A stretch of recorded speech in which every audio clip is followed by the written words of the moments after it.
What's up? All right, so I am prepping for a trip overseas, right? So I got this bright idea. I was like, shit, you know what? Probably need to thin out the blood. So I went to get blood. But in preparation for my trip, well, I'm dieting, so I hadn't ate. And I just ran, so probably wasn't exactly hydrated. And I did everything that you should not do before, well, giving blood. So I figured I would tell you exactly why or what you should do and what you absolutely should not do before giving blood. Now, first off, why do you want to give blood? Well, you want to give blood to save somebody's life, right? Well, personally, you also want to give blood every now and then if you take anabolics, because this is going to give your red blood cell count. It's going to drop it down so that your blood's not too thick, because anabolics by nature thicken the blood. They increase red blood cell count, and you need to thin that out every now and then. So about every 6 weeks or so, a pint's not a bad idea. It also lowers your blood pressure. It takes stress off the kidneys. It gets your body into a regeneration mode, and you feel better most of the time. So here's what you want to think about. Blood donation. Here's what you want to do before. You want to, and after, like really after, you want to eat your greens, your red meat, anything with iron and B vitamins, which is mainly going to be your spinach, your dark leafy greens, and your red meats, right? You want to hydrate. Believe it or not, a pint of blood takes a considerable amount of H2O out your body. Well, that stuff's critical. Extremely. You also want to increase your vitamin C content, because vitamin C basically activates iron, and without vitamin C, your iron really doesn't do its job. So, what else? Post-donation side effects.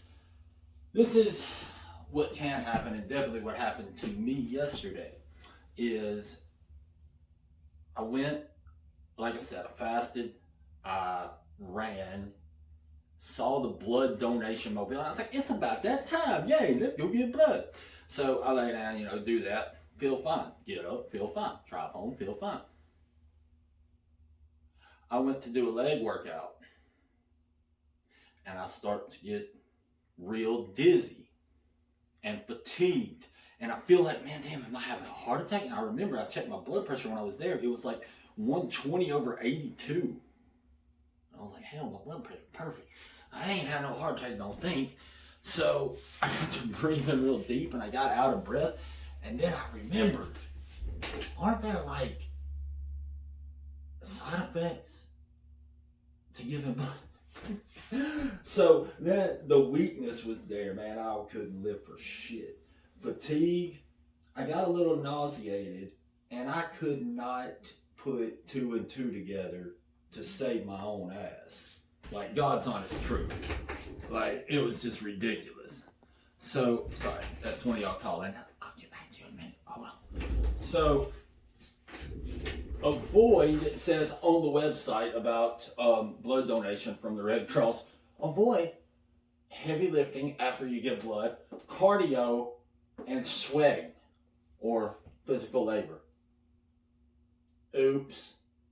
Like, no joke. I could have been a diabetic with, like, I acted like they do, or I could have been drunk. I could have just been shit-faced drunk. So, there's your pre-warning. Now, why am I doing this? There is a process I'm going through to get ready for a trip overseas.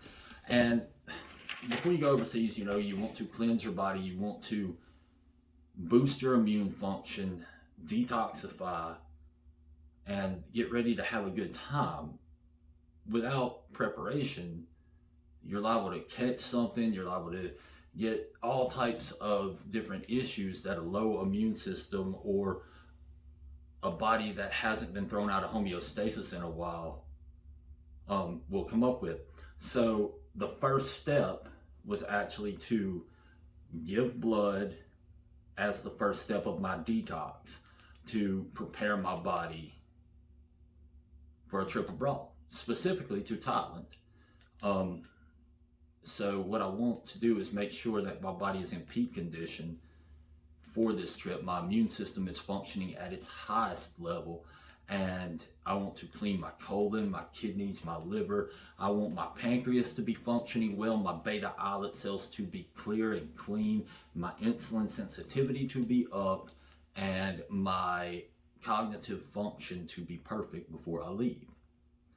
To do all that, well, it takes a little bit of conditioning. And what we'll do is we'll go through that process on the next video. But I just wanted to make this blood donation in preparation for a trip abroad video to show you what I did do and what you don't need to do. Because I wouldn't do that again. Like, honestly. I couldn't even ride a bicycle without being completely out of breath. I thought I was having a heart attack. And then, I ate something, my senses came to me. So we'll go through the rest of this detox, and hopefully we will not have any more hiccups. You want to hear God laugh, tell him your plans.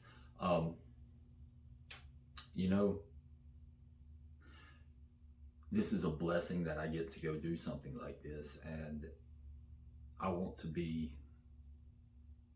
on top of my game to enjoy this and to make the best decisions possible, because I've been known to get in a little trouble, and I don't intend to get in trouble on this trip. And because this trip,